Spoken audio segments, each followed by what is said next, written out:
Hey guys, Keenan here with Winnipeg Market Watch, back again, this time taking you guys on a brief introduction to the assignment market of real estate, sometimes known as the wholesale market. I'm going to do a deep dive into how assignments work, the legality of it, the risks, and why it might or might not be right for you.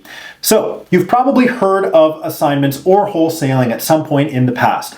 This is the act of assigning real estate contracts for a profit before closing, which sounds obviously like a really great deal because it's a very seemingly risk-free way to make a lot of money without putting any money down. Who doesn't love that?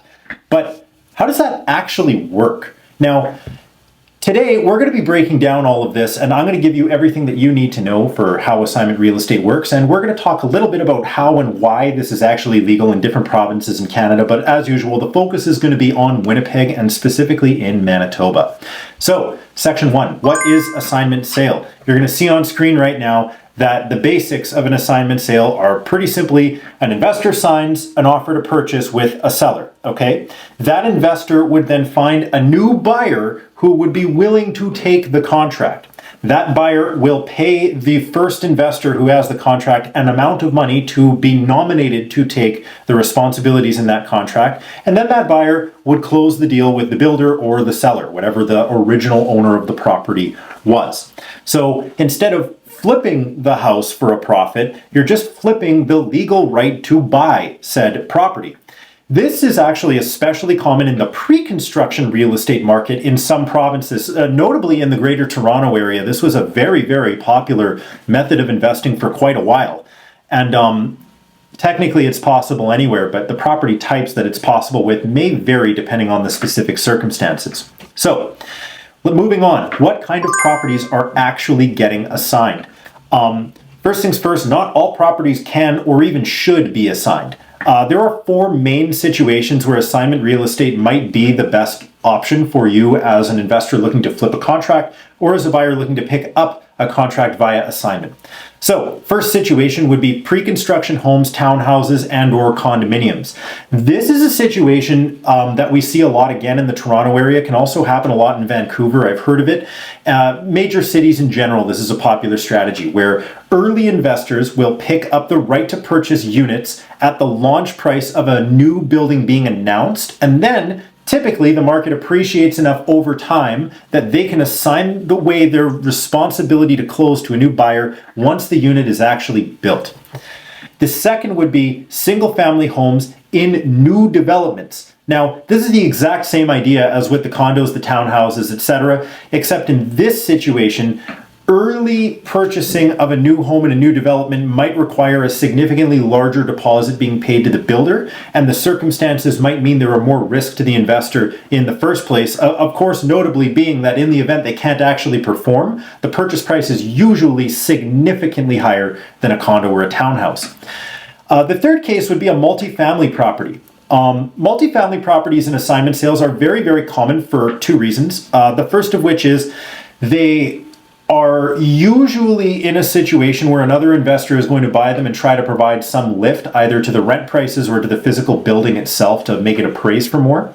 But in these situations, assignment is often possible in that you can sell a portion of the contract to another investor as a right for them to do a joint venture project with you. The typical high prices of these larger multifamily deals make this an attractive option for assignment as well. It can be done virtually anywhere, including in Winnipeg, but it is definitely a more advanced way about going about building your real estate empire.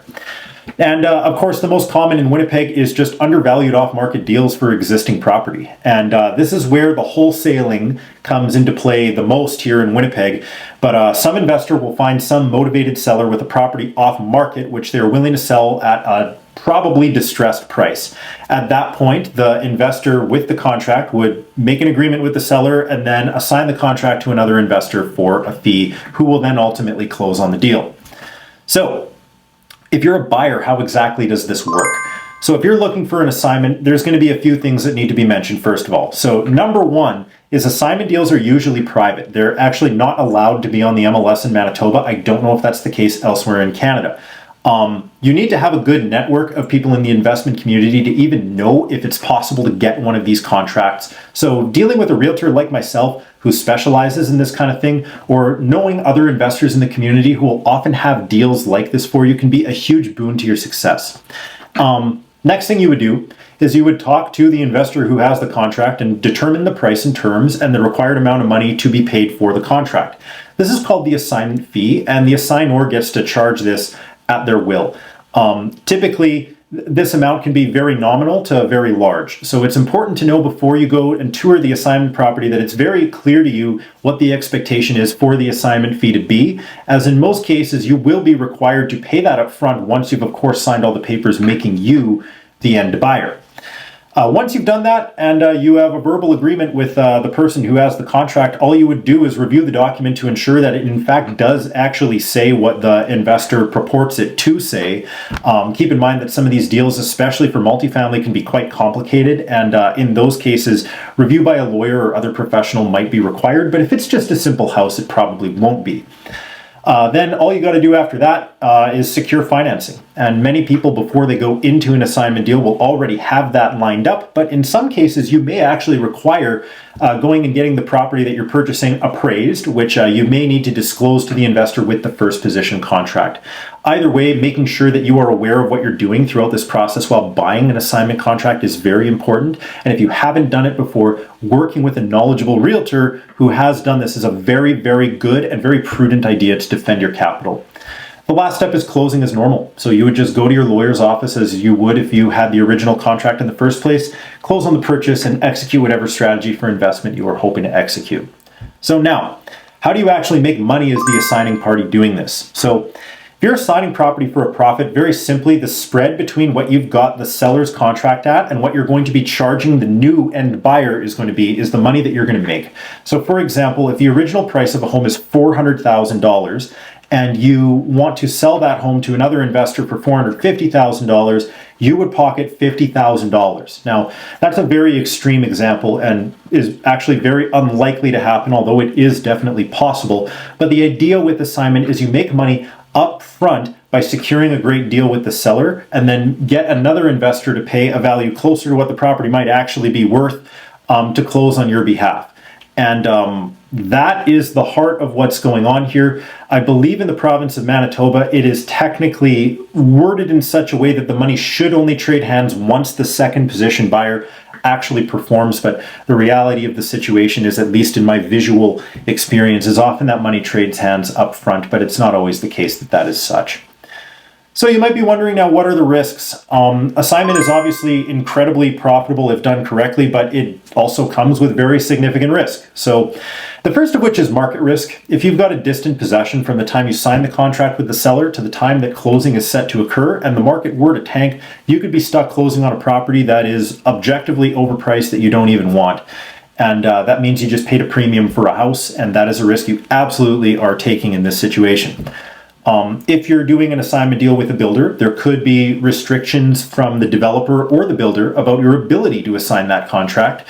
And that is absolutely something you need to be aware of before you proceed. So definitely read your builder contracts if you're in a part of the world where assigning new construction is possible. Third is financing issues. Lenders may or may not have stricter requirements for assignment buyers, which could be very hard for you to get a conventional mortgage. It is often the case that in assignment situations, it's very hard to get a property accessible for an appraisal, which means that you as a buyer may need to go with a private lender, a B lender, or some other tertiary form of financing that wouldn't be conventionally used in everyday real estate. There's also the legal and the tax considerations about doing assignment deals regularly, where some parts of the world may consider an assignment sale to be a business activity and not actually a capital gain, which has very different tax implications and could be a huge liability for you next April or whenever your business's year end is if you're working in a corporation. And of course, the last is if the deal falls through and your end buyer that took the assignment fails to close, you as the original investor are obligated to perform all obligations on the buyer's behalf herein.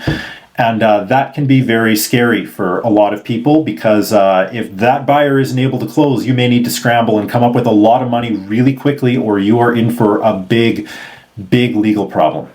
So this is probably one of the most frequently asked questions that I get from people regarding the legality of assignment sales in the province of Manitoba. And I'll talk a little bit about Canada in general, but Manitoba is obviously where I am, and that's where I specialize. So first things first, it is legal to assign property in Canada, but it is very regulated and you do need to follow some rules. So first things first, if we're talking about new property, most new construction and developer people have consent kind of requirements for you to be able to actually do this. And they may even charge you fees if you choose to assign the contract away. So again, this is why you read your developer contracts and your builder deals when and if you choose to do this. Second thing, some provinces have strict rules on what does and doesn't need to be disclosed.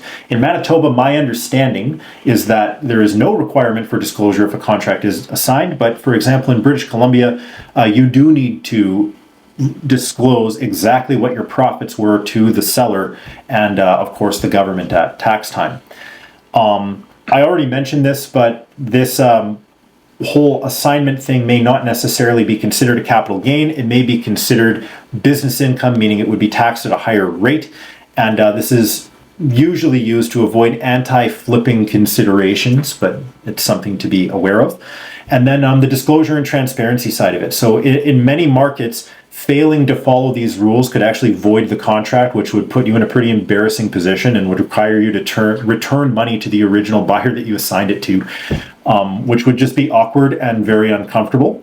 But more importantly than anything is, especially if you're dealing with a seller, while you may not be legally obligated to tell them that you intend to sell their contract for a profit, it would be courteous to let them know that you may attempt to do so at the very least, so there is no bad feelings or possible legal ramifications for you misstepping later. I highly recommend that doing a full disclosure breakdown with any seller and any agents that might be involved in the property necessarily is highly advisable. I think that that's a very smart way to go about doing your business and conducting your day-to-day if you are going to be executing assignment sales on either the buy or the sell side. Both are very, very intelligent. So assignment sales are obviously a very powerful tool for investors. Comes with risk, but you know, whether you're buying or selling an assignment, you just got to make sure that you fully understand the contract and the legal parameters of whatever province or state, if you're in the United States, apply to you before you jump in and start handing checks over and, you know, signing papers. So you guys let me know. What do you think? Let me know in the comments if you've ever done an assignment deal. If you have questions specifically about assignments, I would love to answer them as well. And if you found this video helpful, I would appreciate if you like, subscribe, and share it with anybody that you think might find some value in this. So without further ado, I will see you guys next time. Stay tuned on this channel. We're going to have another episode of the Winnipeg Market Watch podcast coming very shortly to you, and a few new YouTube videos coming this upcoming month, February 2025, which is going to break down a lot more of the investment real estate world. Until then, have a great day, and I'll see you guys soon.